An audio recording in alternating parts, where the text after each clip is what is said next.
Welcome back, all my fight fans. Today I'm going to be breaking down UFC 298. Just happened last night, so it's pretty fresh in my mind. I did take some notes this time around too, so I should have a little bit more to say about each fight. I'm only going to be covering the main 5 fights, and even then I'll just talk about the Kriplov Hernandez fight just briefly, and then I'll go into the main 4 just for the sake of brevity. I don't want to talk about every single fight that happened last night. Some of the earlier fights on the early prelims and the prelims were, I wouldn't say lackluster. They were closer fights than I was expecting. So they went to decision, and even the crowd was booing at points. I think it was a little unjust. The fights were still very technical, but not a ton was happening. So let's go and break down the main 5 fights here. So yeah, as mentioned before, the first fight on the main card was Kopylov versus Hernandez. Kopylov was a last-minute replacement.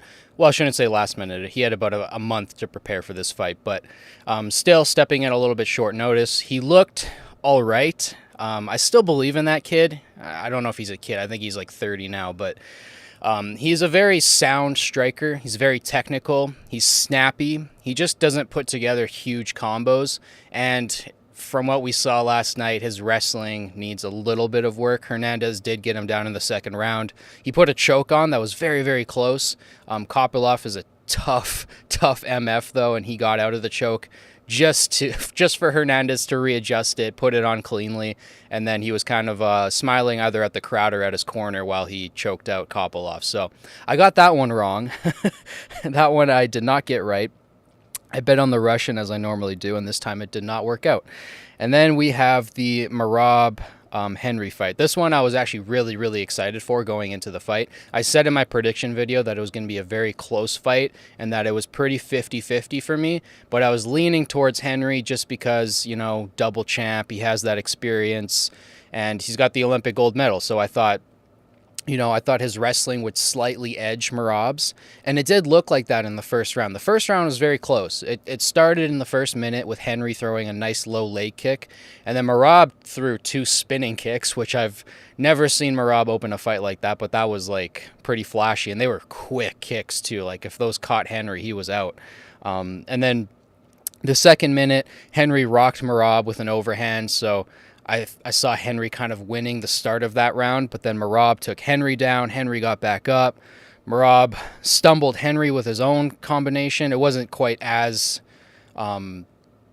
noticeable as when Henry rocked Merab. That was like a more noticeable wobble, but Merab kind of goes for a takedown, and then I think Henry got on top in the last minute, and Henry eventually got to Merab's back, kind of finishing that first round. So I gave the first round to Henry, although it was very, very close. I could have given it either way. And then in the second round, we kind of opened up with even striking again, and Henry takes the back. They separate, back to even striking. Merab takes down Henry, and then he kind of got him up against the cage towards the end of the round, and then he snuck on this anaconda choke late in the last minute, and it looked like it was close. Like it looked like he almost had it cinched up, but I think he was talking to Mark Zuckerberg while he was trying to put on the choke, and that's what kind of got him distracted. At least that's what he said in the post-fight press conference, but that's quite funny that he missed his opportunity to submit Henry because he was talking to Mark Zuckerberg, of all people. It's quite funny. And then I would probably give the second round to Merab just because of the choke at the end. Other than that, it was a pretty close round. And then getting into the third round, that's when you really started to see Merab take the momentum away, and just his gas tank, man. Like he is a pressure machine. He, to use a Chill Sunning quote, he weaponizes pace, and that's for sure, man. Merab's cardio really won him this fight, and just his relentless nature. I think going into the fight, watching a couple interviews in the press conference, because I did my prediction video about a month before the card, but the interviews leading up to the fight really didn't put a good taste in my mouth with Henry.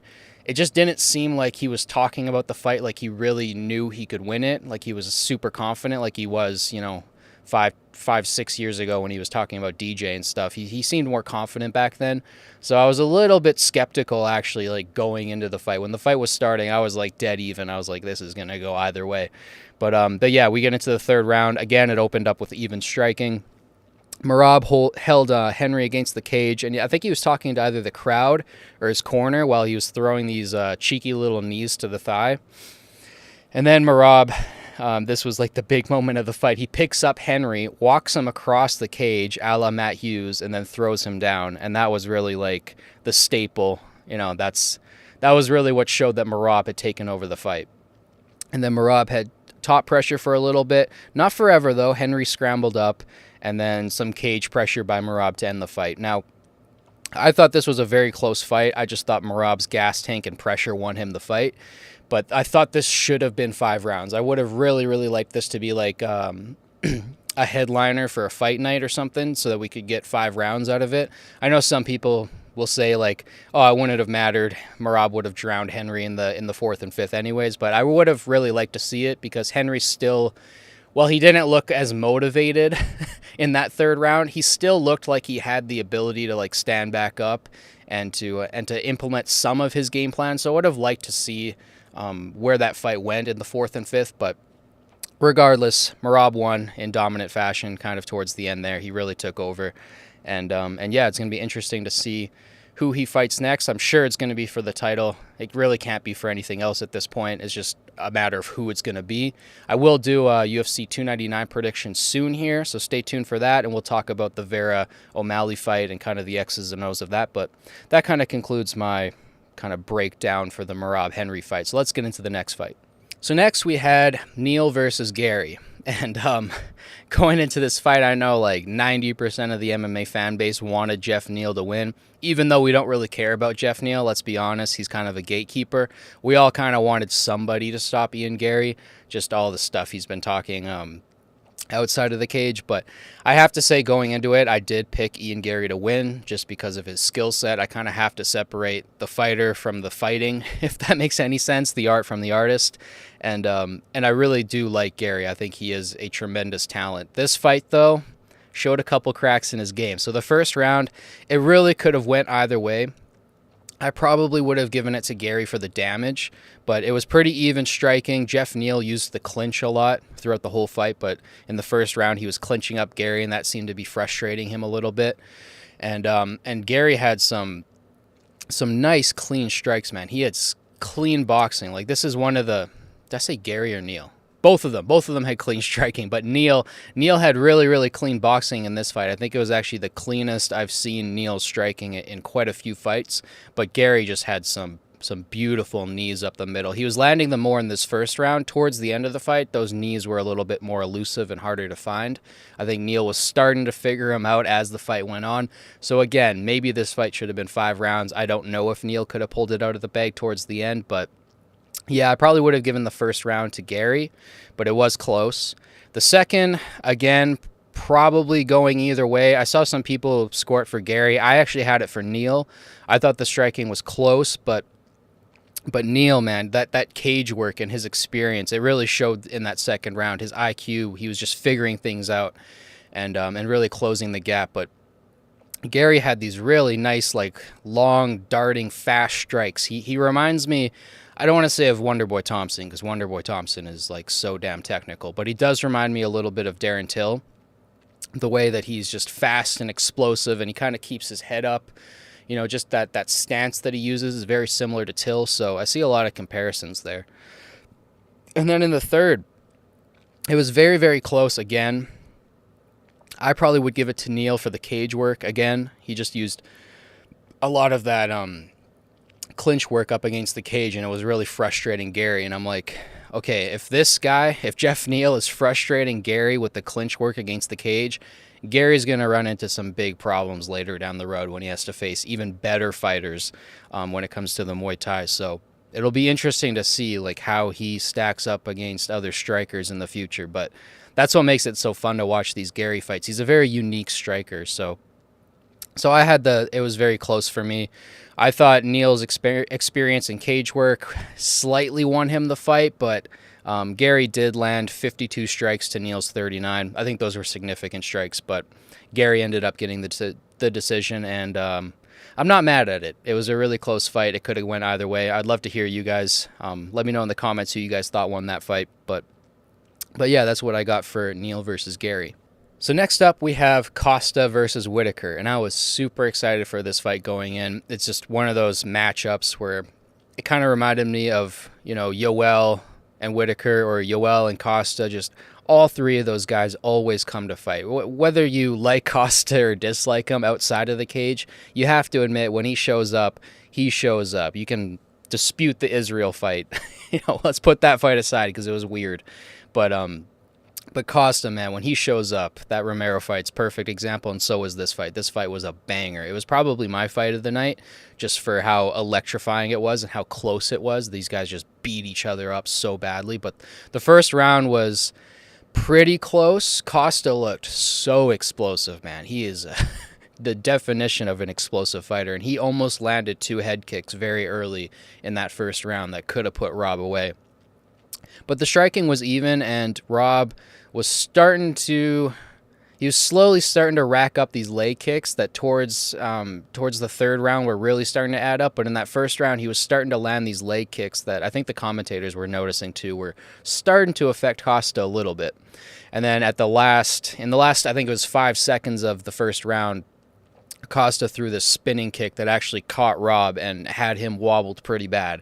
It reminded me of that the end of the first round against Izzy, when Izzy kind of caught Rob towards the end and he was wobbled going to the corners. Very, very similar situation there. And then getting into the second, I thought it could have went either way. I was leaning towards Costa, but I could definitely see it for Rob. Yeah, this one was a tricky round to call, and I think it does come down to the second round when you're calling this fight. Not that I think Rob lost the fight, but this fight really, or this, not this fight, but this round really made the fight seem like it was kind of, I saw some people online scoring it for Costa. I don't know what you guys think. You guys can let me know in the comments, but this second round, it was damn close for Rob. It was like Rob was, he had to pull it out of the fire in the third round for sure. Whitaker got opened up with a cut in the second round, and those leg kicks, man, they were starting to add up, but Costa stayed relentless with that jab. I was really impressed with his jab in this fight. That's the best I've ever seen Costa's one look. So, and then yeah, in the third, it could have went either way again. For me, I couldn't decide. At the end of the third, I was like, man, I really don't know who won that third round, and I was kind of leaning towards Costa for the second round, like I just said. So I kind of had it up in the air. When they read the scorecards and one judge had it 30-27 for Rob, I was like, yeah, you know what, fair enough. I think Rob did win the fight. I was trying to watch both fighters.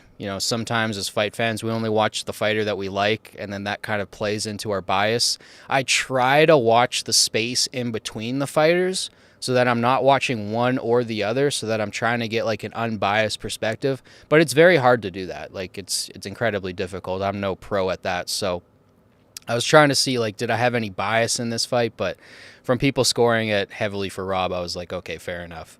And yeah, that was a very, very close fight. Rob in the post-press conference looked pretty beat up. So, yeah, Costa hits like a Mack truck. I can't believe he didn't put him out. If Dreykus was able to put Rob out and Costa couldn't, with all those heavy, heavy punches he was landing on Rob, we just got to think, like, how hard does Dreykus hit and how good of a chin does Sean Strickland have? So yeah, that's my breakdown for that fight, and let's get into the main event. So then we had the most exciting fight of the night, at least for me, because going into the fight, I had Ilya. I'm a huge, huge Ilya fan.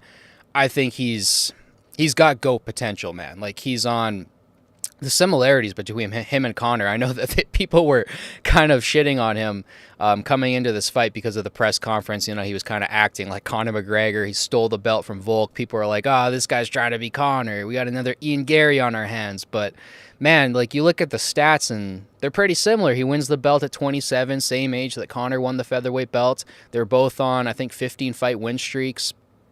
And there's just a lot of similarities between the two. Only Ilya is undefeated. I honestly think, this is going to make some casuals angry, especially Conor fans, man. I think Ilya is the better striker. I honestly think his boxing is better than Conor McGregor's, and I thought it showed in this fight. And we'll get to the fight in a second here, but Ilya is one of the most complete fighters on the entire roster. I think he's the best boxer in the sport.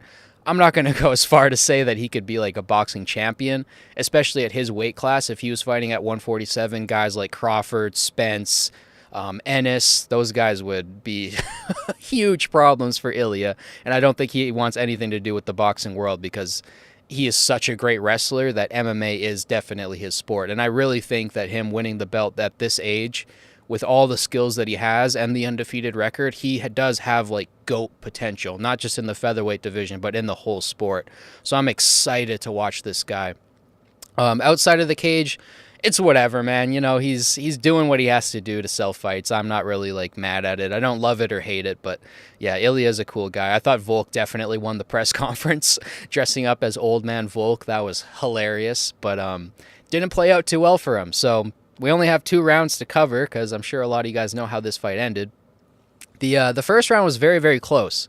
Volk was sneaking in those leg kicks, and the leg kicks was the thing that I thought was going to be Volk's path to victory. That and just his pure strength, because I think he's the strongest fighter at 145 and probably will be for the rest of time. Like, how many other 200-pound rugby players are going to be fighting in the UFC at 145, right?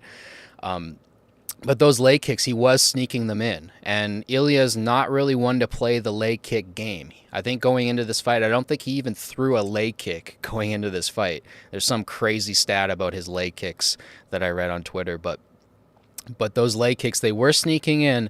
But Ilya was checking a few of them. He was starting to get the timing on it, and I think as the fight went on, he was going to read those leg kicks from Volk. I really don't think that was going to be an issue, whereas before the fight, I thought, okay, maybe Volk is just too sneaky with the kicks. He's going to chop Ilya's legs out, and by round 4 or 5, he's going to have like a decisive advantage.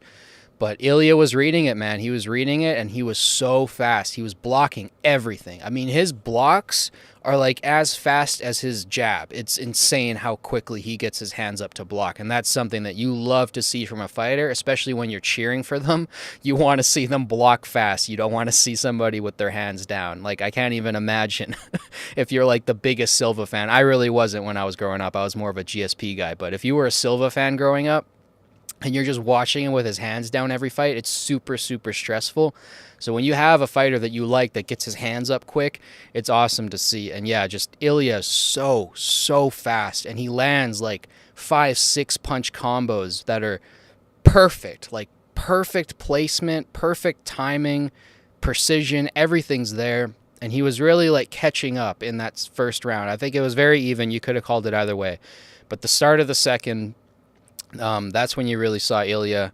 I think he was starting to edge Volk. He was starting to read him more. He was starting to figure out his game plan, and he was starting to land those shots. And then, yeah, by the end of the second round, he lands this beautiful 5-punch combo where he hits him with a couple hooks, he posts, and then he hits him with a couple more shots, and Volk goes down, and Ilya's champ, man. It was a very, very impressive performance. I'm super happy for the kid, like I said.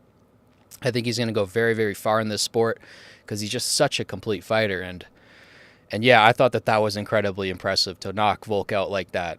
I thought that was something maybe only Islam could do, because Islam, like, to me, he's like the pound-for-pound best fighter on the planet. So this sets a lot of things up for Ilya. I think they're going to do the rematch in Spain with Volk. I think that's fair. Volk did defend that belt quite a few times, so might as well give him the rematch. I don't think it's going to go any different, to be honest. I think Ilya is just that good.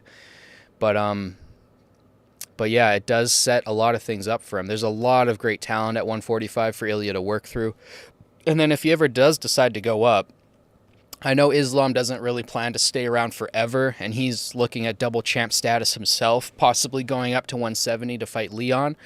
So I don't know if Ilya will fight Islam per se, but it would be interesting. That would be a very, very interesting fight, and that's coming from an Islam fan. I think it is relatively close.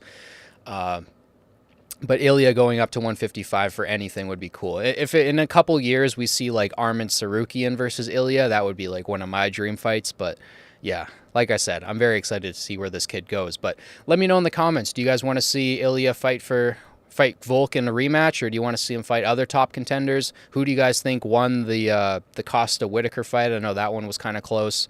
And yeah, let me know in the comments, how did you guys feel about that card? Did you guys love it? Was it exciting? Did you think it was rather boring like some of the fans during a couple of the fights? Yeah, shoot your comments down below. Don't forget to like and subscribe. Thank you guys for watching. As always, I'll catch you guys in the next one. Peace.